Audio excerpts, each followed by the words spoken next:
Just a reminder to vote in this week's Locals poll, where you decide what deck I take to Locals every single week. Without any further ado, I hope you enjoyed the video.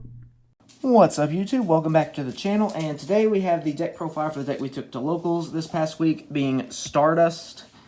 We did okay. We ended up going 1 and 2 for overall match record. The third round, it basically just came down to winning or losing the die roll. We ended up losing the die roll, so we had to try to play through I think it was like a 4-material Appaloosa in games 1 and 3. And we were able to kill the Appaloosa, but we weren't able to handle anything substantial, unfortunately. But overall, we did alright. So here's a cut to what the deck looks like on paper, then we'll get to the card by card.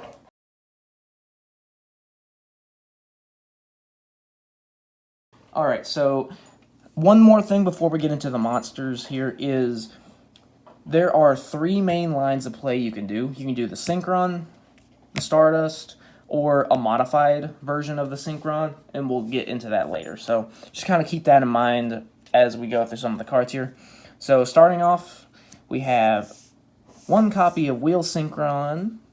So this guy, he's summoned off of Junk Speeder. He can be used as a non-tuner, so we use this to go into Stardust Charge Warrior. And then he also has a Grave Effect, which is really good for going into your Axel Synchro plays. Next, we have 3 copies of Stardust Synchron, as well as 3 copies of Stardust Trail. So this is part of course, the Stardust package, and this is also used in the Synchron line of play as well. Basically, they can both summon themselves out, and then this one gets you a search. This one gets you a token when used as material for Stardust Dragon, which helps you climb into Shooting Majestic.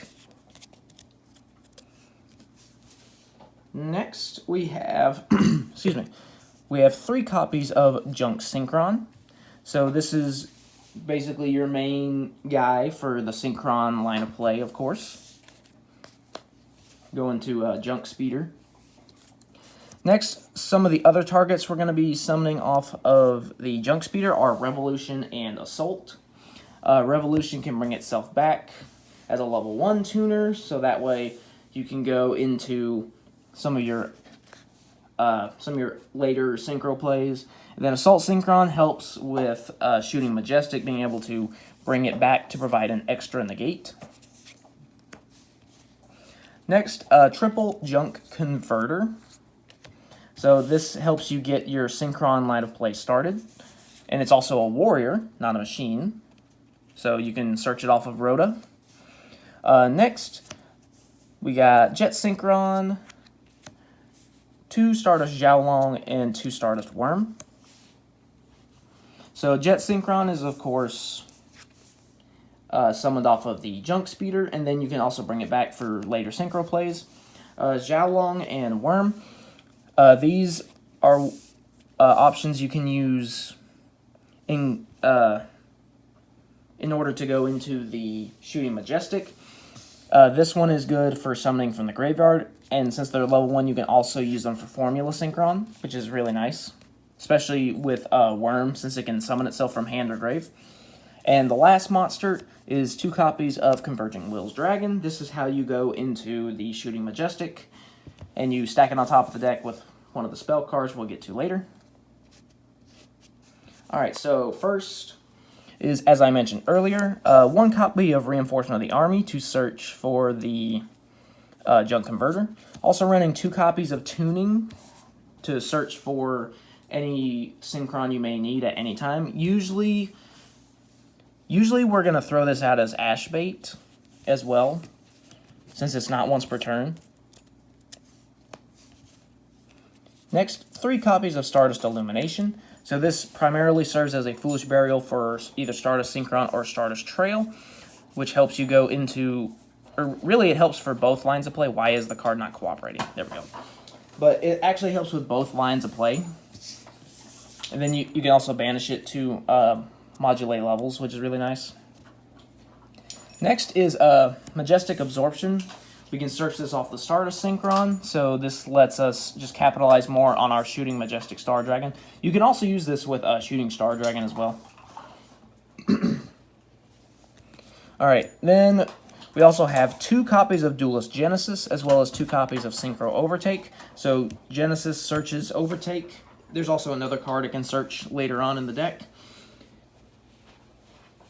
And so the reason we run Synchro Overtake is because if we want to go into, say, Shooting Star Dragon, and we have the, and like our board got wiped, like say we got Nibiru or something before we could go into the Shooting Majestic, we can search this off of Duelist Genesis. Then we can activate this, revealing Shooting Star Dragon in our extra deck to special summon Stardust from the graveyard. That's basically what that's for. It's just as a, just kind of like a contingency plan. Next is Arrive in Light. This is how you stack the Converging Wills Dragon. And then it lets you draw a card whenever you special summon a Synchro monster, so that way you can activate its in-hand effect and go into Shooting Majestic.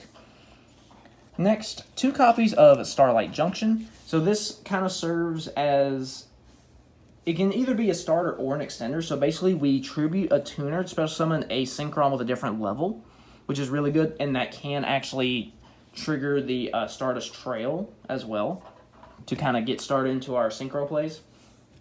And then if we Synchro Summon during the opponent's turn, then we get to target a card on the field and shuffle it into the deck. We actually used that effect in the Tearlaments game, but unfortunately they had a thing to where they could remove the monster from the field. So, big sad. Alright, next, this is the oh crap button. This is Limit Overdrive. So, basically, as we're going through the combo, we can get Junk Speeder and Shooting Riser Dragon on the field, and then if they've held the Nibiru until then, or even if they want to Ash the Shooting Riser Dragon, because you can chain block the Speeder with Junk Converter, then we can use this to go into one of our level 12 dragons using a 7 and a 5. So this is just kind of like an oh crap button. And then if we have it in our hand and we don't need it, we can send it to the grave for Jet Synchron's Revive effect. Next, moving on to the traps. There's only 2 of them. We have Synchro Forceback, which is searchable off of Duelist Genesis. This is mainly where we're going to be searching. And then 1 Majestic Mirage, which of course can be searched off of the Stardust Synchron. So this is basically a compulse. The best usage for this is going through the Synchron combo will end with a Speeder, Stardust Charge, and a Shooting Riser on the field. Then if we can set that in the back row, we literally have a triple compulse during our opponent's turn. And then we can, of course, go into one of our big level 12 dragons during their turn, which if we also have Stardust Junction on the field, gives us a spin. So we have at least 1 bounce there. And then Majestic Mirage. This is, of course, meant to go with the Shooting Majestic Star Dragon, since it banishes itself for its effect. And so we can either special summon it, because the banish to negate is not once per turn, actually. So since it's not once per turn, see, no once per turn there. Since it's not once per turn, we can bring it back. I used this along with Assault Synchron to where I had 3 negates with the Shooting Majestic in the second game against Fluffle. And the guy was just like, bro. So, that was funny. So that's it for the 40-card main deck. Now going to the extra deck. So, again, this is just more of like a pure Yusei kind of Stardust build. So, obviously, there's going to be some card choices that some people probably don't like, but that's okay, because this is mine. So, starting off, Formula Synchron, of course. This is how you go into things like Shooting Star Dragon. And then it also gets you an extra draw, which is really nice. And actually an interaction that never came up until I took it to locals, which was actually really, really funny, is I normal summoned Junk Synchron to revive this from the graveyard, because it's a level 2 monster. So that was actually really funny.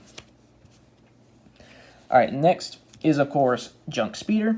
When he's Synchro Summoned, he special summons as many Synchron tuners as possible from the deck with different levels in defense position. Really good. It's really good to use with Junk Converter to chain block. That way this is immune to Ash. It can still be hit with Valor and Imperm, but at least then it's not hit with Ash, because that feels extra bad when it gets hit with an Ash. Okay, next, Stardust Charge Warrior. And then I'll also just go ahead and put in the Shooting Riser Dragon as well. So this, in conjunction with the Speeder, is how we go into things like Quasar, Blazar, that kind of stuff. And I'm sure you guys can look at the Stardust playlist to kind of see how that works there. Basically, we make this level 3, we make this level 4, and then along with level 5, 3 plus 5 is 8, plus 4 is 12, bada bing, bada boom. Next is 2 copies of Stardust Dragon. And so, yes, these are the quarter-century Stardusts from the Megatins. I traded for one and then bought the other. Looks absolutely gorgeous. So, Stardust Dragon is, of course, very important for the Shooting Majestic play, Shooting Star Dragon even, and then, of course, just being able to interact with some of our spells and traps is really nice. So, yeah, double Stardust. And, of course, it can be brought back from the graveyard with Synchro Overtake. So that's really nice. I am also running one Stardust Spark Dragon. I also used this in the game against Fluffle to protect against Fright for Tiger, because I knew he was going to play that. So I actually went, this was game 1. I was going through the whole Synchron combo, but I actually didn't draw any of my extenders. So I just had those sitting on the field. So I kind of had to change the plan a little bit. I ended on Spark Dragon along with the Chronicle Spark Dragon as well. So I guess I'll put that next. So I ended on these 2 with a regular Stardust Engrave. So could have been worse, of course. And then also for the level 10s, I've also got Stardust Warrior, because it is a Stardust in the name, and Shooting Star Dragon. So, Stardust Warrior, I usually only summon it if I'm going for, like, a flex play. Like, just to screw with them. I normally don't summon it that much. Shooting Star Dragon, I've actually been summoning this more often than before, thanks to some of the more recent edits we made in the deck, which makes Formula Synchron a little easier to make. But, yeah. Usually you're not going to do the Excavate 5 effect with this, you're just going to attack the one time. Because after going through the whole Synchron combo, there's not that many tuners left in your deck, so... But it does have a nice destruction negation. I think I used this to negate the Tear Element's field spell, if I remember correctly. Because it has a pop when one is shuffled. Then, of course, we have the Shooting Majestic Star Dragon. So this is one of your ending points for one of your main lines of play, of course. Being able to attack multiple times, and as well as doing a non-once per turn negate. Negate and banish, by the way, not destroy. And next are the big XL Synchro monsters. These are the ones that we're going to end on with the Stardust combo or with Limit Overdrive. So I'm actually going to go over Cosmic Quasar separately from the rest of them, because this one you should not summon with Limit Overdrive, because it has to be Synchro summoned to get its effects, whereas Limit Overdrive says Special Summon ignoring its summoning conditions. So if you summon Cosmic Quasar with Limit Overdrive, you actually can't activate any of its effects, because you can't banish this Synchro Summon card to summon one of these other guys, and then you also can't get the permanent negation up to the number of Synchro materials, because there were none. So But yeah, Cosmic Quasar, you want to summon this off the Synchron combo, not off of Limit Overdrive. But these three you can go off of the Limit Overdrive, being Cosmic Blazar, Shooting Quasar, and Stardust. Is it Cypher or Cipher? I don't know. Divine Dragon, okay? I'll just call him Stardust Divine. So, I used these two pretty much equally. And then I actually never summoned this one. I wanted to, again, I actually wanted to summon this one in the first game against Fluffle, so I could protect against destruction from Fright for Tiger. But I never drew my extender, so I couldn't go into that play. But it's fine because we ended up, because we were going first, I ended up killing him on my next turn anyway with Shooting Majestic, so it's fine. But so, yeah, Blazar, you can banish it till the end phase in order to either negate an effect, negate a summon, or negate an attack and end the battle phase. One thing to keep in mind, though, is because it says this right here, must be Synchro Summoned, and cannot be special summoned by other ways, you cannot use Assault Synchron to bring back this banished card. You can't do it. It's still really good, though. Next, Shooting Quasar. So, based on the number of Synchro materials you use, if you just want to hard summon it, it can attack 3 times. Or, excuse me, it can attack twice, because it's non-tuners, excuse me. It can attack twice. And it also just has a Omni Negate. And then, if it leaves the field, you can get Shooting Star Dragon from your extra deck. One other thing is, this is kind of like a backup plan with Limit Overdrive. Like, say, during the combo when I summon Shooting Riser, my opponent activates Nibiru. I can Limit Overdrive into this, so that way not only do I get a massive token, but I also get a free Shooting Star Dragon. So just one thing to kind of keep in mind there. And then Stardust Divine Dragon. The first time, each one of your cards will be destroyed. Each turn, it's not destroyed. And then during either player's turn, when your opponent activates a monster effect, you can negate it and then destroy any card on the field. So yeah, I wish I could have summoned him at locals. Unfortunately, I didn't, but that's okay. Better luck the next time. Overall, I think we did decent. I mean, with the Tearlament's Horus, I just kind of knew there was no way we were going to win that. Even though we did get out Blazar and Quasar, not at the same time. They were separate, but I just knew that between the Horus engine and the power of Tearlaments, we just weren't going to be able to beat that.